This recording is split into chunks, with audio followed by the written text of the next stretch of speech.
Maybe it was a night like tonight. You can picture a Jewish family huddled together in their home with the door locked, waiting for what the night might bring. God had promised. God had told Moses and given instruction that they were to take a lamb, and they were to slaughter that lamb, and they were to put some of its blood on the doorpost and on the lintels of the house, because at midnight the destroyer would come through and kill the firstborn of Egypt, and Israel would experience deliverance. Maybe it was a night like tonight. A night when another family, a different sort of family, but another family gather. They're in an upper room in Jerusalem.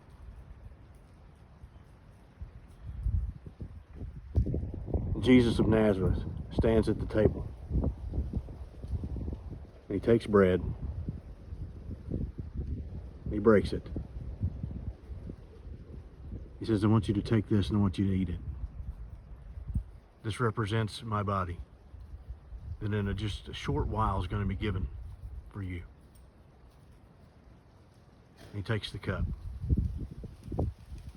He gives that to this little family and says, drink this. This is my blood, the blood of the new covenant. Because the perfect Lamb of God stands before them. The perfect Lamb of God is going to offer and bring real deliverance. The little family in that upper room that night, much like the little family in Egypt some 1,500 years before, may not have understood what deliverance was going to look like. What was it going to mean? But they wait. Might have been a night like tonight, as we see the moon shine, we hear the wind through the trees. May have been a night like tonight, where that little family walks across the brook Kidron up to a place called Gethsemane. Maybe we can sit. Maybe we can sit and listen. Maybe in our own mind we can hear him. Maybe in our mind we can see him as Jesus, the Lamb of God, falls on his face,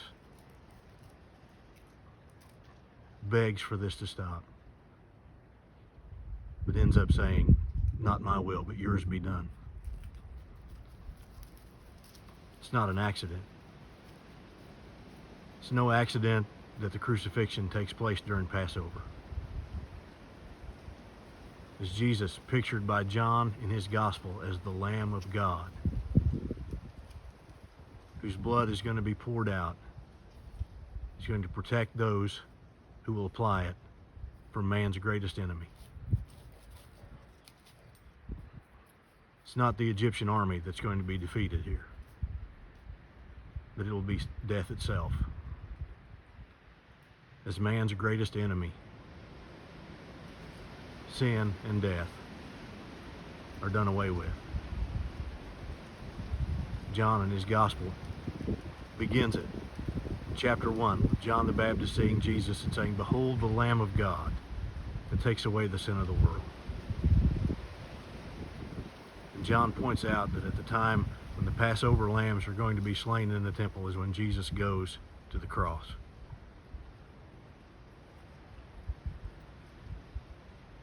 Maybe it's a night like tonight, where we sit and we listen.